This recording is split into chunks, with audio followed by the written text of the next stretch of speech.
All right, we are at 11 o'clock Central, so we're going to get started. Appreciate everybody that's hopping on right now. We are here today to talk about physician contracts and salary data and other tips on things to look out for in your contract. My name is Kyle Claussen. I'm the CEO of Resolve. For those of you that are unfamiliar with Resolve, we specialize and focus on helping physicians analyze and review contracts. And so we've reviewed thousands of those over the last 13 years. We feel like this is really our area of expertise, and so we want to pass on some of these tips to you guys today and help you understand some of the most important components of physician contracts. So without further ado, we are going to talk about pay first. And I guess before I get into this, I would like to answer as many questions as you guys have today. And so there is a Q&A component on this that you guys can launch and take a look at. There's also a poll just to help us understand who's here and how we can better serve you guys. If you want to fill that out, we'd appreciate it.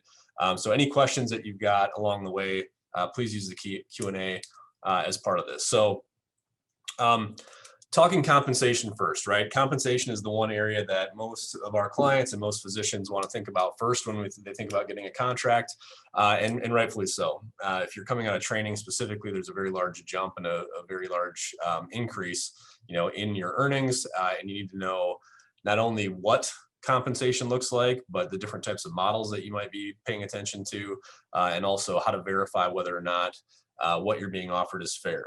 So the very first thing I want to walk you guys through is the different types of compensation models that you might see.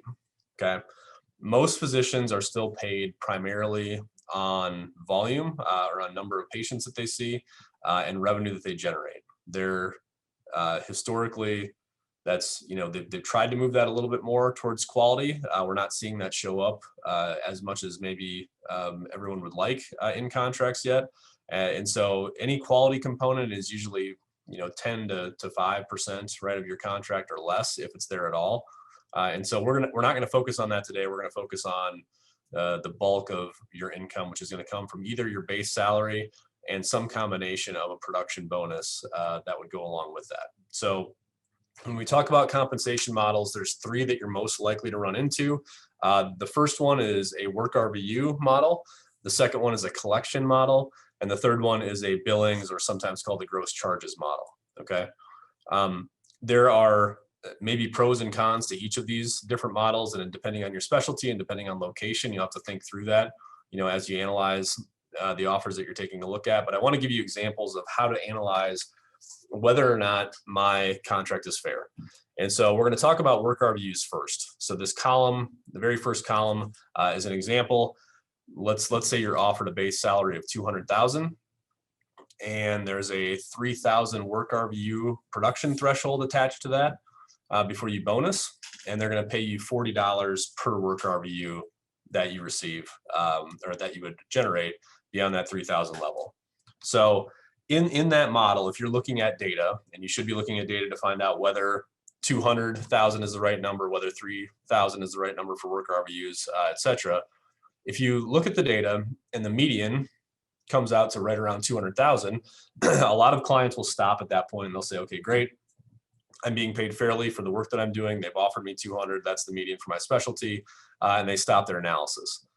The problem with that, the problem with stopping at just your base, is that if your production threshold in your contract is asking you to produce 3,000 work RVUs and you're only, the median is actually 2,500, in our position, in our analysis, you're short, right? Roughly $20,000 from what you should be earning.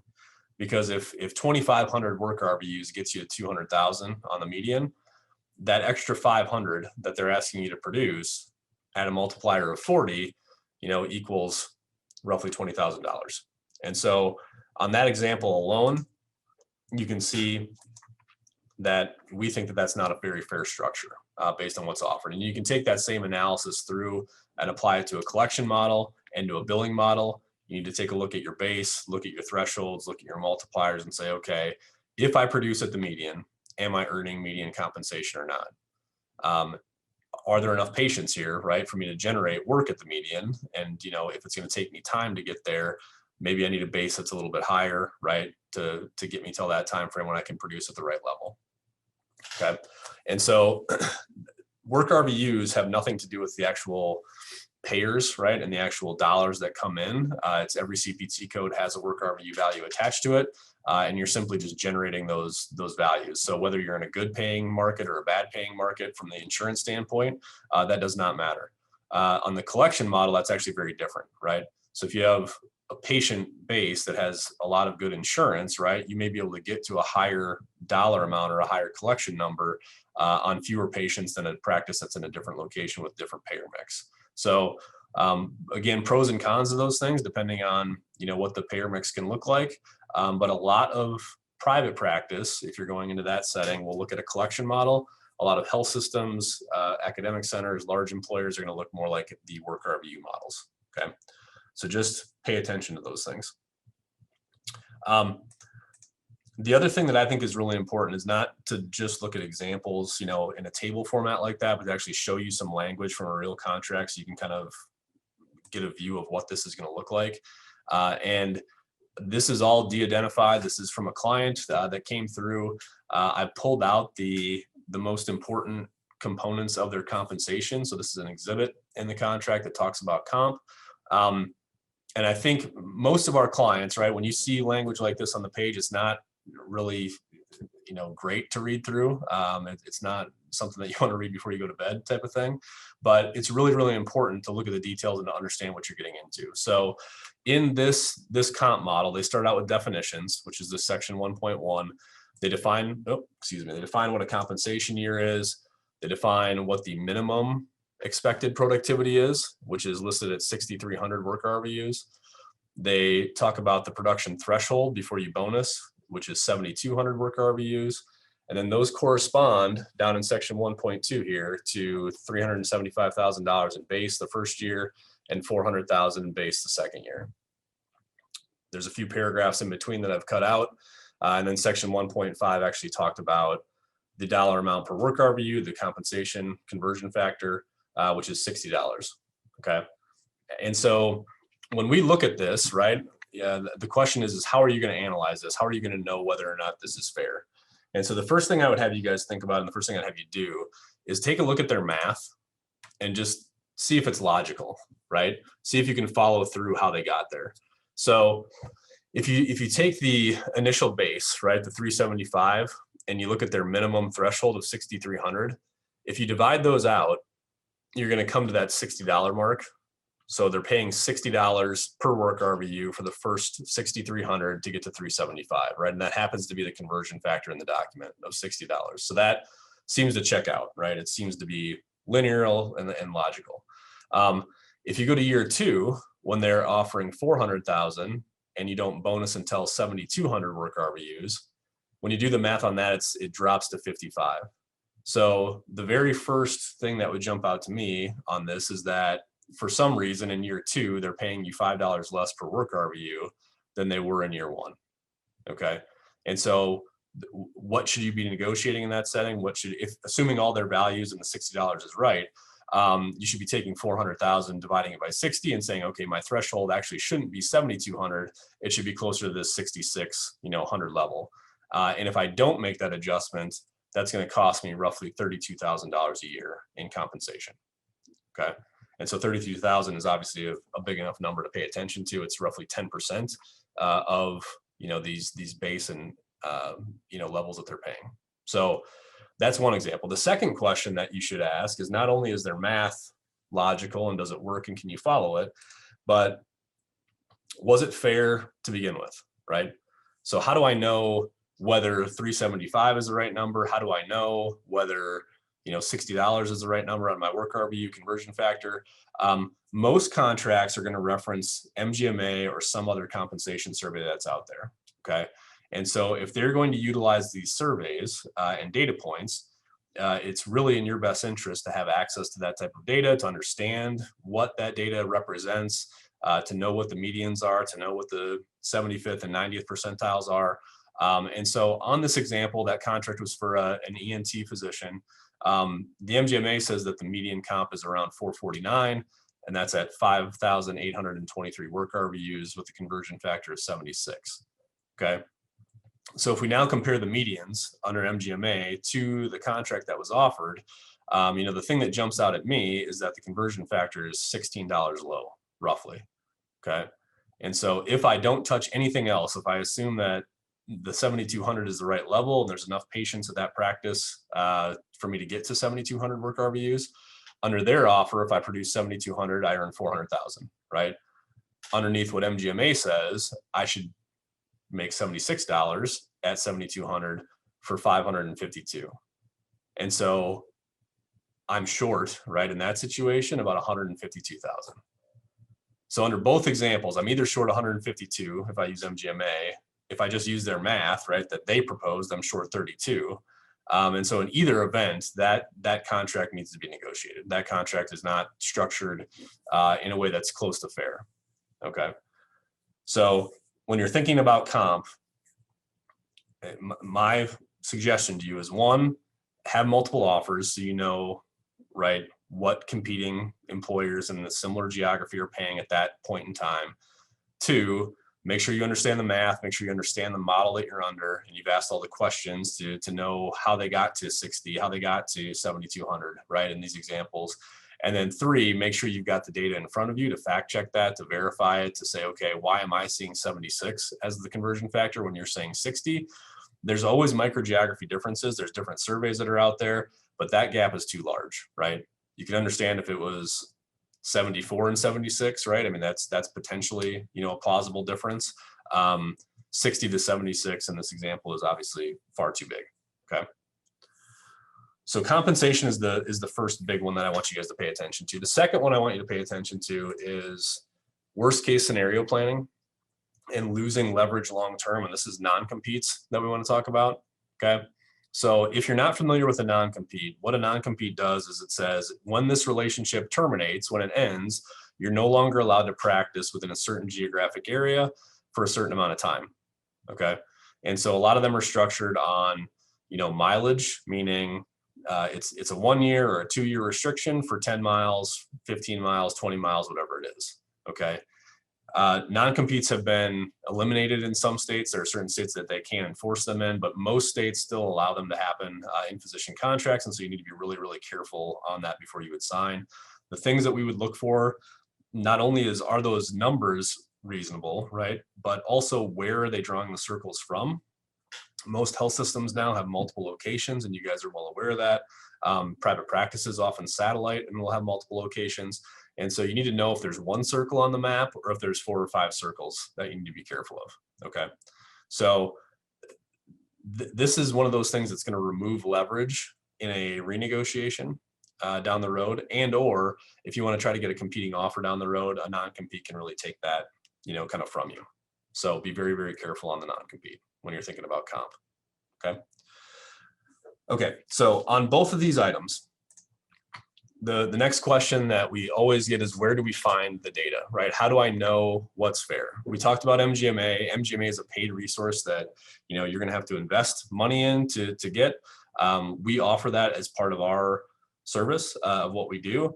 However, we are well aware that not everyone is at the stage to have a contract fully reviewed and negotiated and things like that. Sometimes it's just we need to check and see if we're roughly in the ballpark. And so what I want to show you is what resources are out there for you on our website. If you want to just come out and say, hey, I need to know roughly inside of my contract what's fair and what's not fair, you can create a free profile on resolve.com. You can go to contract scorecard and you can select your specialty. So we're going to EP, cardiology, and you can literally go through this and just say, here's the offer that I've received, and you can start to fact check whether or not it's good or if it's not good. So 300,000 as a base, is that good or not? Apparently not, okay?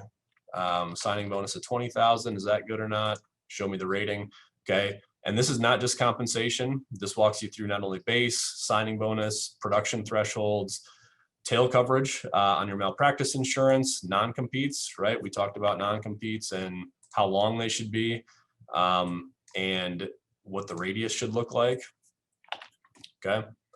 That's going to vary based on the size of the city. So you need to select the right factors on that, and you can fill this out. Okay, this is free. You can go check out what you're being offered to see if maybe it's all great or maybe it's not all great. If you want to get into the weeds a little bit more, right, and look at the data a little bit more, we have reviewed, like I said, thousands of contracts. We have de-identified the information, so it's all confidential, but you can hop into what's called our data on your dashboard, and that's, again, it's free.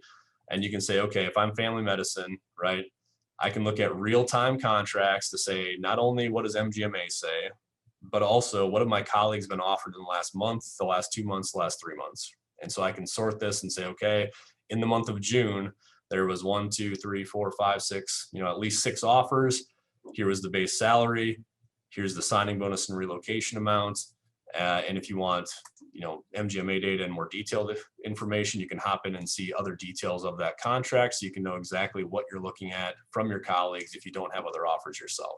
Okay, so I think both of those are very good starting points for anyone that's trying to just get a feel for what a contract should generally present to you in terms. Okay, so back to the PowerPoint on that. Make sure you've got the data in front of you.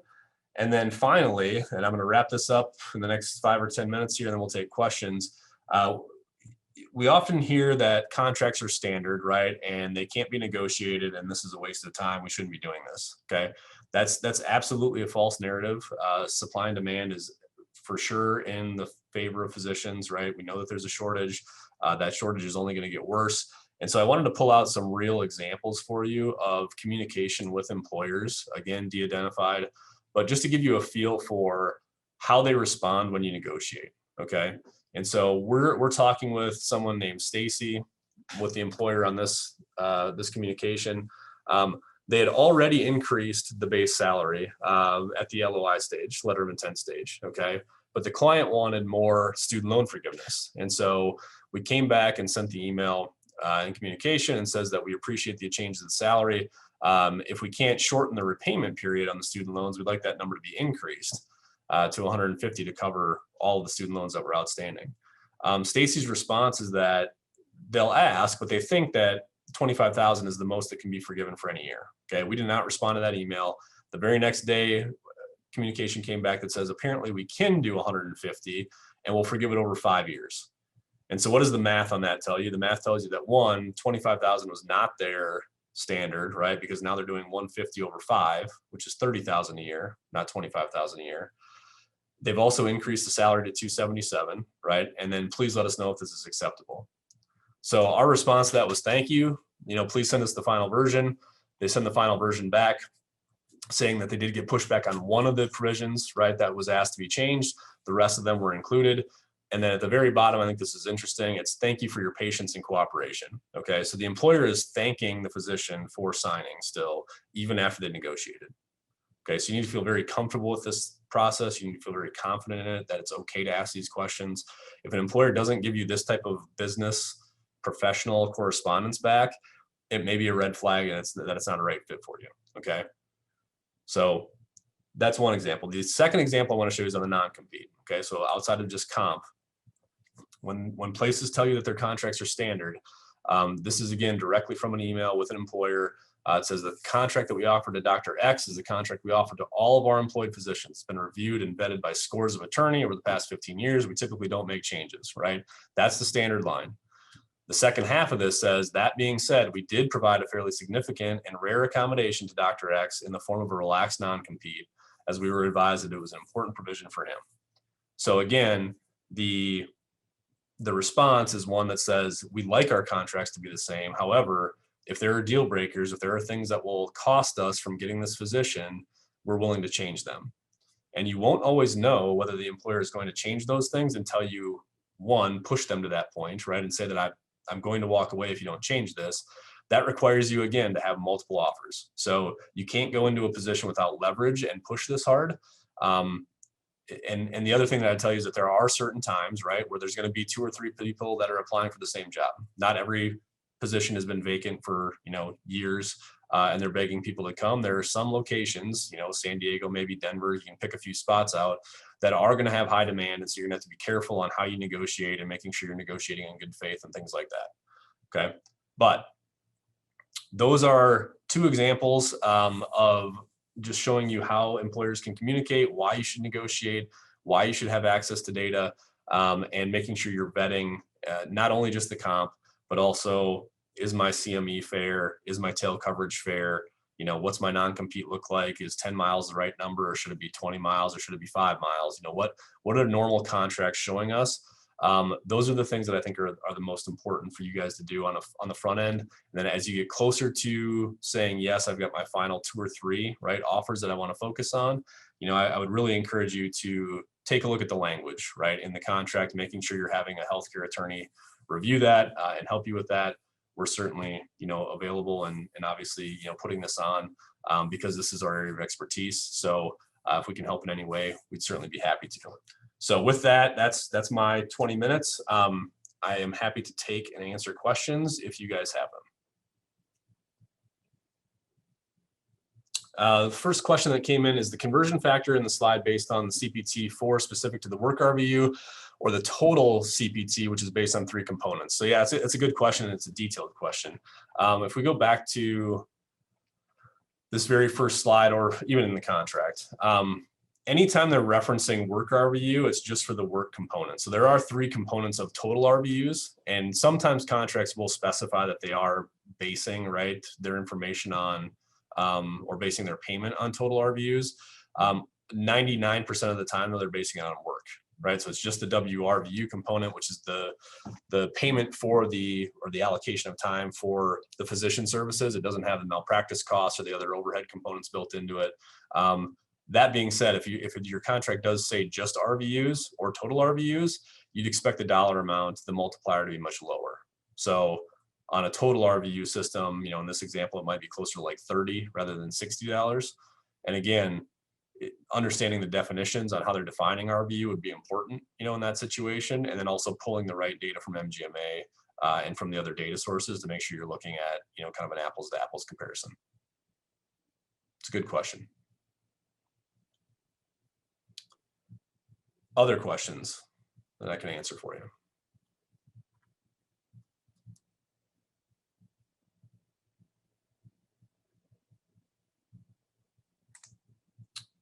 Looks like there's one in the chat. Does signing a letter of intent prevent you from negotiating salary offered in the contract? I don't think it prevents you from doing that. My concern is that it looks a little bit like you're negotiating in bad faith if you have agreed to numbers and then you come back and ask for different numbers later.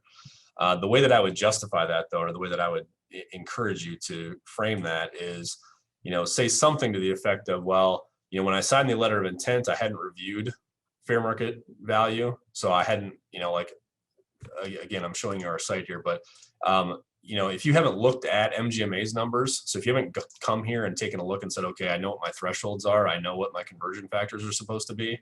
If you're not doing that, I think it's fair to come back to them and say, after review of fair market value, it seems like the numbers are different, but psychologically, it's very hard to get them to change their position once they think you've said yes to that. So we encourage all of our clients to review the data, you know, prior to signing anything, and engage help on that if you want to negotiate those things prior to signing. Good question.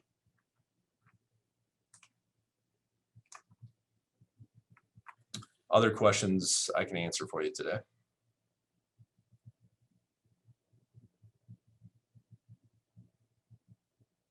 How long does it usually take to negotiate the contract?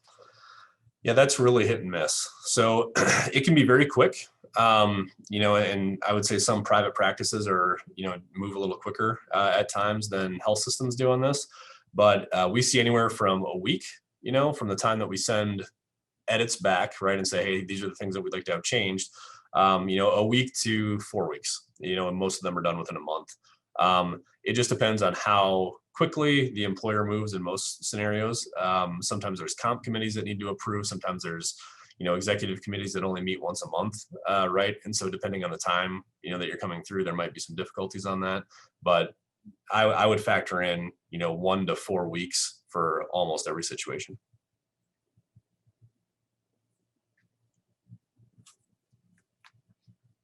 Other questions?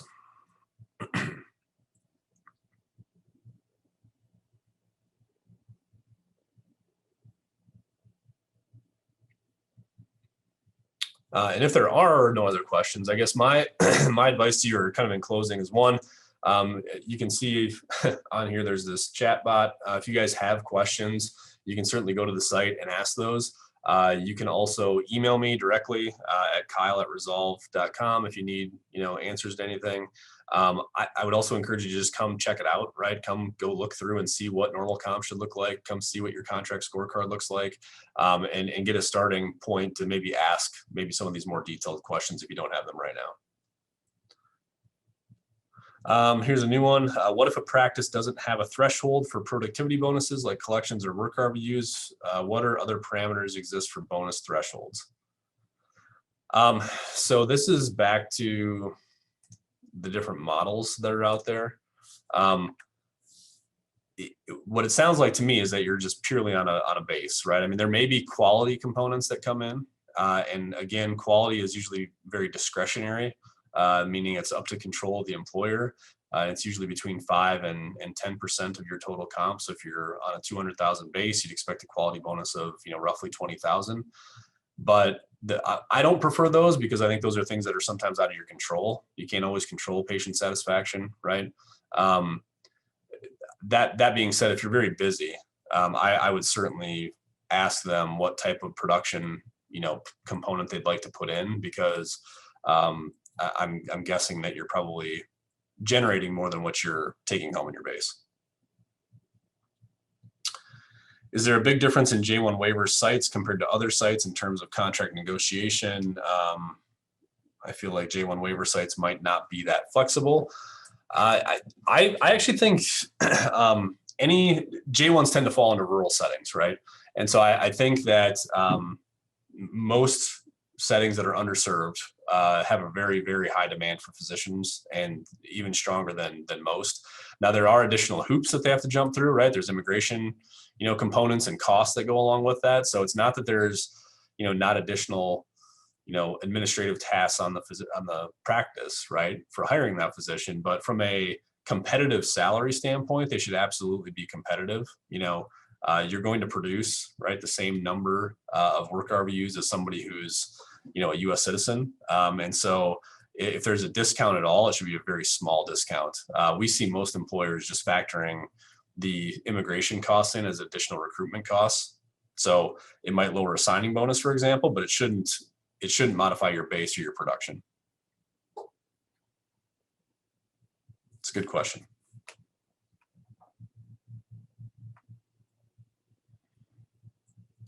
What's a good resource for market values in different cities, states, or regions? Okay, so I'm going to take you back to this R data section for a second.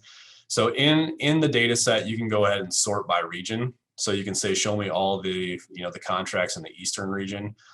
You can also within MGMA sort and say, show me all the contracts in the Midwest, right? Or all the data in the East.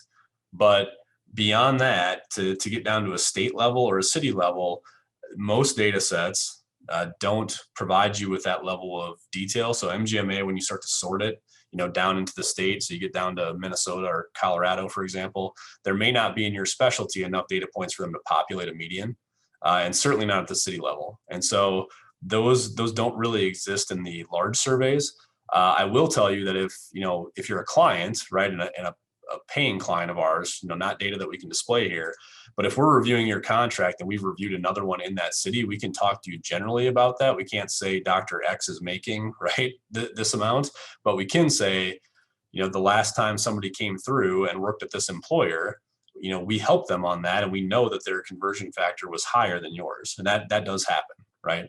And so I think your best, solution for finding data at that level is one, to hire someone who sees a high volume of this, and two, we haven't talked about this yet, but there is this add your compensation component up here. You can add your data to this set confidentially to kind of help your colleagues and help your peers out to get a better view of what's there.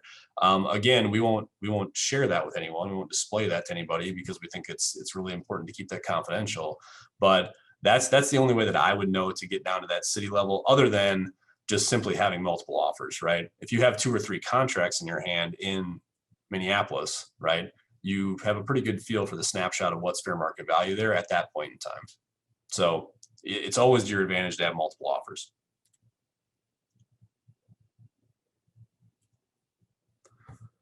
Okay.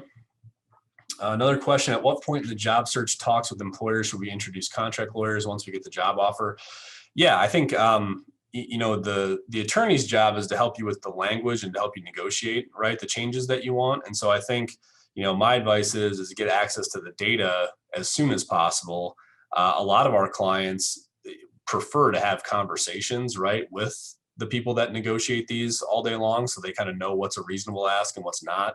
And sometimes we do come in and say, hey, based on what we're seeing right now, we think the median is actually too low, right? You can get more than that, or potentially the median that you're seeing is maybe a little bit higher, and your expectations need to be a little bit different. So I think engaging them as early as possible is helpful. I think when you introduce them to the employer should be when you're actually asking for changes, and when you're saying, okay, I'm ready to take this hopefully to the final contract and have it signed. So it's a little bit of a two-part answer. I'd engage them early. I'd introduce them to the employers once you're very serious about signing.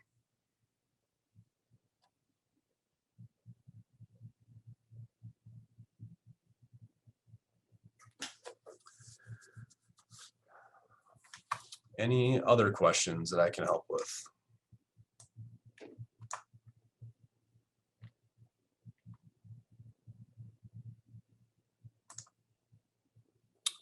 Okay, I think that's all the questions, at least for now. So again, if you guys have more, feel free to go to the website, use the chat feature, and our team can try to help answer those. If you want to go get your free custom contract score, you can do that. Again, just create your account, go get the free score. You can go check out the contract data as well. And if you think you would like more assistance than that, we'd be happy to help down the road too. So appreciate you guys hopping on, and we look forward to helping if you think it's a good fit.